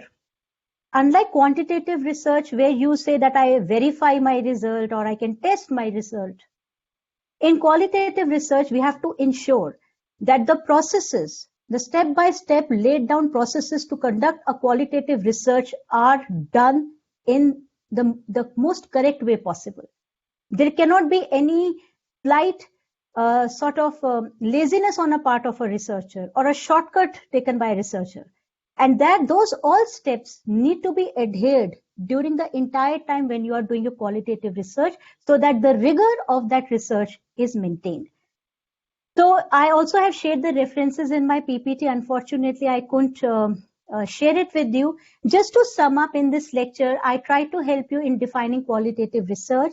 I helped you in understanding how you define research questions. I helped you to understand how qualitative research questions, what are their meanings, what are their categories. We also discussed about how to define hypotheses, how to formulate and generate hypotheses in qualitative research. What does it mean by hypothesis testing in qualitative research? And we also discussed a few characteristics of hypothesis in qualitative research. I hope my time is over here and I end my lecture here. Thank you. Thank you so much, Dr. Keerti. That was quite an elaborative and at the very same time, quite simple presentation for our research scholars, because they all are very new. It's their very first semester. So they are undergoing the coursework, but it was a great presentation, and we all will be sharing the presentation in the WhatsApp group that we have created, and also will be emailing the same presentation to the attendees. Thank you so much. Sure. We couldn't have thought of a better resource person than you for this qualitative research session. Thank you so much for coming. Thank you so much, Saurabh. Thank you. Thank you. Next up, we have now, there was a discussion about qualitative research. Now, since 60-70% of the researches are based on statistical analysis and testing of hypothesis, we have Dr. Juhi Pathak as a second resource person for this very same session. Dr. Juhi Pathak is Assistant Professor, School of Media, Film and Entertainment at Sharda University, an author and has a specialization in print, television and media ethics. Dr. Pathak has more than 9+ years of teaching and research experience prior to joining Sharda University. She served as an assistant professor at MIT University, Noida, MIT University, Mumbai and GD Goenka University. She's cleared UGC NET JRF Mass Communication, joined the Department of Communication in Guwahati University as a junior research fellow and takes the pride in having taught in the department as well as in the Institute of Distance and Open Learning. Prior to the teaching and research, she has worked for a brief period with Navi Mumbai television channel, NMTV, and had freelanced for DNA newspaper in Navi Mumbai. Authored 4 books. The first 2 books, Introduction to Media Laws and Ethics, and Television Advertising Ethics and Human Rights, have been accepted as reference books in many colleges and universities across India. The third book, Contemporary Media Discourses, Trend, Issues and Prospects, co-authored with our first resource person, Dr. Kirti Singh, has been released in 2021 as a research project under Altruist Center for Research, Training and Development, ACRTD. Her fourth book, Film Appreciation on Cinemas, of Jahnu Barua, Social, Economic, Political and Cultural Perspectives, has also been released in the year 2021, also as a research project under ACRTD, under the aegis of CAPF. Dr. Pathak has chaired in the International Conference on Narratives of Displacement, organized by prestigious London Centre for Interdisciplinary Research, UK, and has presented many research papers in national and international conferences, including NIICE, Nepal, and the ones organized by LCIR London. She was awarded her PhD from Department of Journalism and Mass Communication, Guwahati University, Masters in Broadcast Journalism from Makhanlal Chaturvedi National University of Journalism and Communications, and Bachelors in Mass Media from Mumbai University. She's completed her second Masters in International Relations, also completed 2 online courses from Film Appreciation from Film and Television Institute of India, and Constructive Teaching and Learning with Technology from the prestigious Tata Institute of Social Sciences. She was also formerly associated with PSRI Guwahati. Presently, Dr. Juhi Pathak is a professional member of the Public Relations Society of India, PSRI Delhi chapter. She has received various awards and certificates for various educational institutions for the academic of excellence, including the very prestigious Anundaram Borua Award, and awarded by the state government of Assam, and received multiple appreciations from national and international organizations. Without wasting much of a time, ma'am, it's over to you. Please, Sunil Chef, can we have the presentation on the screen? Sir. Sir, I can share the presentation if you allow. Okay, it's fine. It's already on the screen, ma'am. Thank you so much for coming. Thank you so much, Dr. Saurabh, for having me here today. And it's like, because we have this association going back to GD Goenka University, you, Dr. Garima, ma'am, it's a pleasure, an honor to be here. Thank you so much. I'm sorry for my voice. I'm a little unwell, but that's okay. I can start. Please change the slide. Okay, we'll start with the qualitative and quantitative research. Now, the difference between both have already been discussed by Dr. Kriti in the previous presentation. Now, qualitative research involves the studies that do not attempt to quantify the results. But in quantitative research, it is only with the use of statistical devices, statistical analysis, that we are going to come to measurable solutions. Next slide.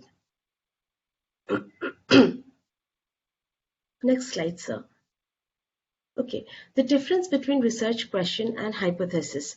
Research questions, first, like Dr. Kriti has already said, that research question and hypothesis are very different from for the qualitative study and for the quantitative study. In research question, we are trying to get into an inquiry mode. We want to know something. But however, in hypothesis, and that too I'm specifically talking about quantitative study, we have to have a prediction between two variables. Now, the most important thing that we have to understand, and I'm making it very conversational because otherwise it will be very redundant, that whenever we are making a prediction, it does not necessarily mean it's a causal relationship. Causal relationship means cause and effect. Like Dr. Kriti has already said, temperature has an effect in the boiling of water. But that means that temperature has a effect. It's a cause why water boils, but does not necessarily mean that whenever we are talking about two variables, whenever we are trying to formulate a hypothesis, we must remember the topic that I'm speaking on today is formulation of research question and formulation of hypothesis. We have to very categorically remember that while I'm making the prediction, it is the prediction of a relationship, not necessarily meaning a cause and effect relationship. Next slide. Next slide, sir.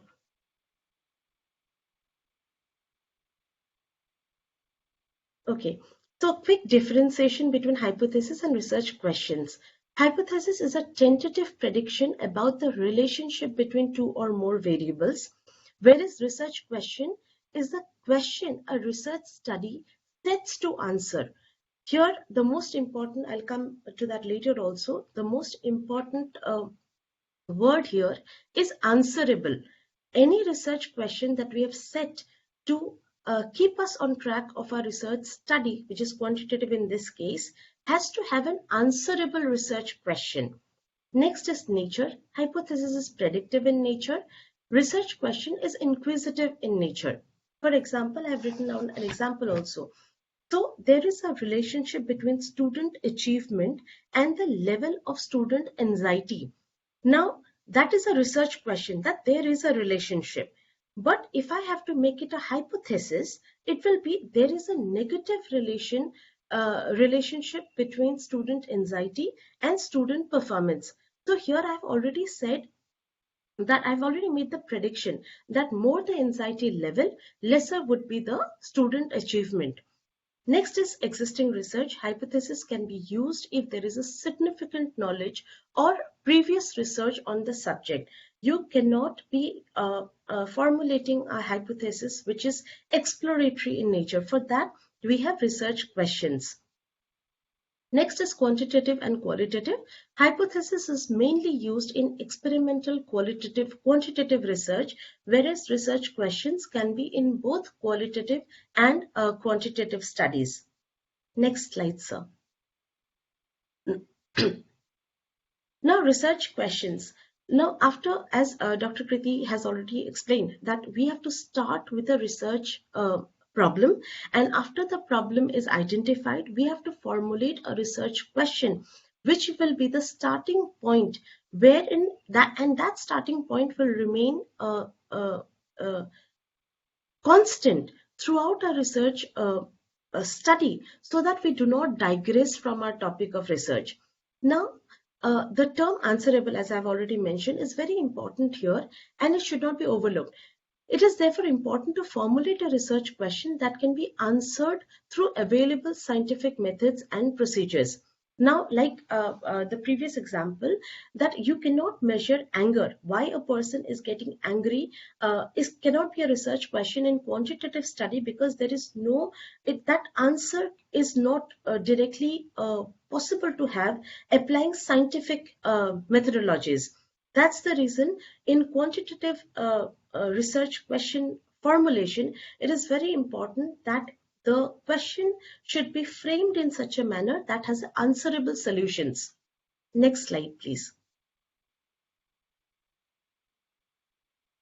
Hypothesis. Now, after a research problem is identified, the research questions are framed, we can come to the hypothesis section, which is very important in quantitative study, because now we are going to make a prediction. What is a prediction? A prediction, that is the definition of hypothesis in qual and quant will be different. In quantitative, hypothesis would mean a tentative statement leading to an assumption between two or more variables, and that you have to find by applying scientific methods. These predictions are then tested by gathering and analyzing data, and the hypothesis, here the spelling ES means plural, IS means singular. Hypothesis can either be supported or refuted on the basis of data. Now finally, so when I'm starting my research, I can have this statement with me that there is a negative relationship between student achievement and student anxiety level. And that answer to this would be available to me as a conclusion after I have analyzed my data using scientific methods. Next slide, please. Now, two most important and sometimes confusing words that you come across while discussing hypothesis is what is null hypothesis and what is alternate hypothesis. Null hypothesis always predicts that there will be no difference between the groups that are being studied. And what is alternate? Alternate means there is a prediction that there will be a difference between the groups that are studied. For example, now, if I say that there is no difference whether a student is having anxiety level or does not have an anxiety level, the output of the student, the achievements of the student will have no effect on that. That is a null hypothesis. But what is alternative? That yes, that if the student has any amount of anxiety within themselves, that will have a relation on the achievement level. So either it's null or it's alternate hypothesis. Next slide.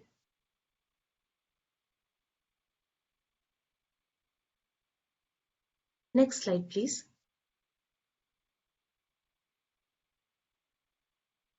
More about null hypothesis here.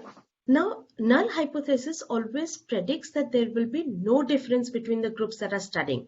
Now, the most important thing is what is the ideal situation? The ideal situation is that we have to reject the null hypothesis, which means that we have to say that there is a difference between the two groups of variables that we are being studying now, because unless you have a research study which makes you go through the entire data analysis process and comes to this conclusion that yes, there was a correlation.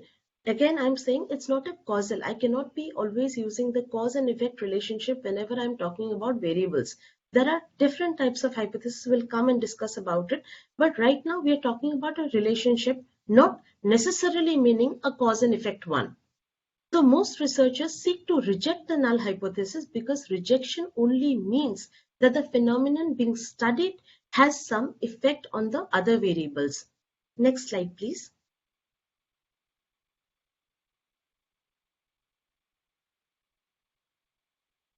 So it is important to note that there are only two choices with respect to null hypothesis.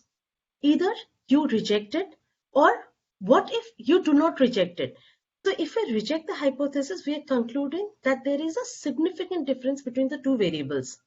But when we say that we are not rejecting the null hypothesis, we are saying that there is a difference, but I am not in my study. That is a limitation that I could not find what is the difference. Okay, now here it means that there is no way that you can accept a null hypothesis. The final conclusion would be either you reject it or you say that reject means that there is no difference, and you do not reject it, which means that there is a difference, but we are not being able to find the difference. But do not reject a null hypothesis can never mean accepting a null hypothesis in quantitative study, because there is no provision that a null hypothesis can be accepted in the first place. Now, in today's introductory lecture, I understand that because all of you are freshers and are in the first semesters, I will be throwing a lot of concepts at you, but you should not be, the idea is not to intimidate you with the concepts. The idea is to make you acquaint that there are concepts like this existing, and you can note down the concepts and you can do a further study on your own by understanding that there are certain terminologies like this that needs to have more, that you as a scholar would need to have more information on. Next slide, please, sir. Most importantly, now again, when we are talking about, these are again terms that might sound very, might come across as very high sounding terms, but they are not. What is type 1 and type 2 error? I can absolutely summarize it for you. So there is a diagram in one of the slides ahead of this slide. If you can directly come to that, keeping in mind the paucity of time. Next slide, sir. Yes. Now, what is type 1 error? Very simply, false positive. Now, I can give you a very good example of the pandemic situation that we are in. Now, I have cough and I go to a doctor and the doctor tells me that you are COVID positive. That is a false positive, which means I am not COVID positive, but given this situation today, the doctor has analyzed me to be a COVID positive patient. That is false positive. Now, what is type 2 error, which is false negative? Now, I am having a throat problem and I go to a doctor and doctor tells me that it's okay. He does not even check me. He tells me it's okay, go back home. It's a seasonal thing everybody is having.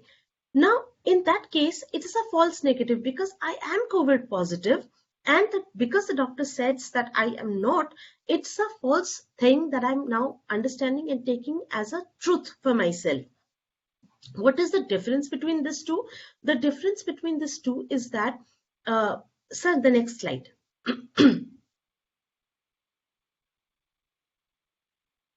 There is a 5% level. Now, what is this 5% level? Now, if I take my type 1 to 1% or to 0%, which means that it's like a seesaw. So if I move my type 1 error to 1% or 0%, I'm becoming more close to making a type 2 error. That means that if I say I do not have COVID, then what is it? Okay, so I will be now, because I'm trying to negate one mistake, I'm going towards making a second mistake, which is type 2 error. Now here, what a quantitative researcher does, they keep a 5% margin of error. We understand that there is a possibility that we cannot come to a direct, we cannot avoid these two errors. So let's come to a mid conclusion. The mid conclusion here is a 5% margin of error that is taken as a standard convention. So you cannot say that why 5%? That is the standard convention that stalwarts in research, in quantitative research, has finally come down to accepting this as a problem, and the most convenient answer or solution to this problem is to keep that 5% margin of error. Next slide, sir.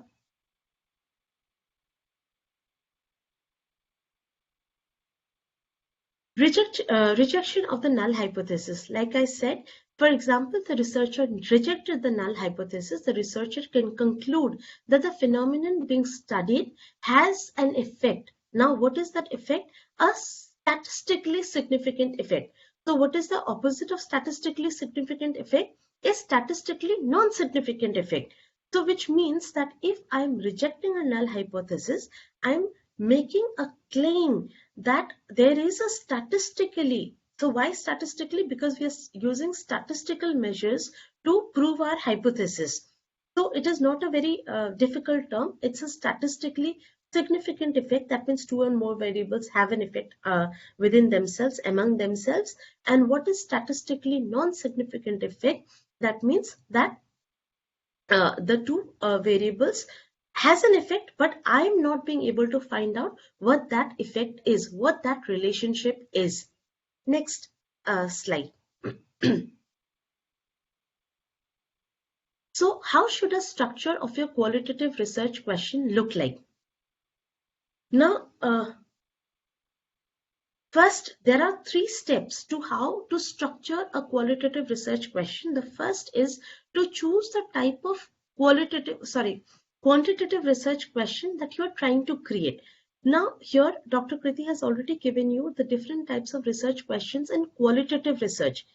In quantitative, the types are different. What are those types? 1, descriptive, 2, comparative, and third is a relationship. So, you have to, I will not go into the details of it because that will be very time consuming, but I'm giving you these keywords. You can search for them yourself also. But just understand that there are 3 kinds of research questions when it comes to quantitative research: descriptive, comparative, and relationship. Next, sir. Set out the first words that start the research question. In quantitative, it's very important that we use the starting phrase. I've written it down also for you. How many, how often, how frequently, what is the percentage, what is the proportion? So unless you use this quantifier terms, the quantitative terms, it will not be possible for you to set and formulate a research question for quantitative studies. Next slide, sir. Determine the correct order of the variables that you are investigating. The type, again, based on the research question type, either if it's descriptive, if it's comparative, if it is a relationship based, you have to identify which variable to keep first. For example, I can have how many calories now, because it's a hospitality, I can give you this example. Do Indian men and women take or consume during a day? So calorie here is a variable, and how many and what am I looking at? That Indian women, that is the group that I'm looking at. So if you can say what is the calorie intake, what is the percentage of calorie intake, or what is the percentage of malnourishment in rural children, or children of some underdeveloped areas, you can term it. Now it's not exactly coming to my mind, but then that is how you have to identify the relationship between 2 variables, and that is how you have to construct your research questions when it comes to quantitative research. Next slide. So should we use quantitative research or research hypothesis? Like in the beginning itself, next slide, sir. Like in the beginning itself, I have mentioned that in quantitative research, we can use both research question and research hypothesis. Not an issue. Next, sir. Next slide, sir. I've already mentioned this question. Okay, now if you feel that the research questions are no more than a repetition of your research hypothesis, it is often better to include only one. So if you're framing the research question in a way which is repetition of your hypothesis, then we can opt the research question, but we have to still stick with the research hypothesis. And if the research hypothesis build on the research questions, especially if there are multiple research hypotheses that we're using to address a single research question, then we recommend that we use both of them. For even the person who's going to read our research, the person who's going to, whenever we are writing a research manuscript, I'm using the word manuscript because manuscript includes your research paper, manuscript can include your synopsis, your research proposal, plan, thesis, it could be anything. So whenever we are writing a research manuscript, it is very important that we keep in mind that it should be understandable even to a layperson. So when you formulate your research question, your research hypothesis, absolutely in a crystal clear, simplified format, it is also easily understandable by anybody who's reading that manuscript. Next, sir. That's it. So if there is any question, I can take that because I understand I have in very short period of time, which is half an hour given to me, I had tried to touch upon research question, its formulation, research hypothesis, its formulation, and how to keep both of them in mind and how to frame it correctly so that you never digress from your research study.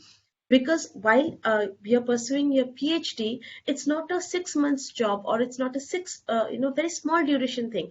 The hypothesis or the question that you formulate today will be the conclusion might be reached after 3 years, after 4 years, and within that period of time, that consistency, that I'm not going to this far. There is a term that my supervisor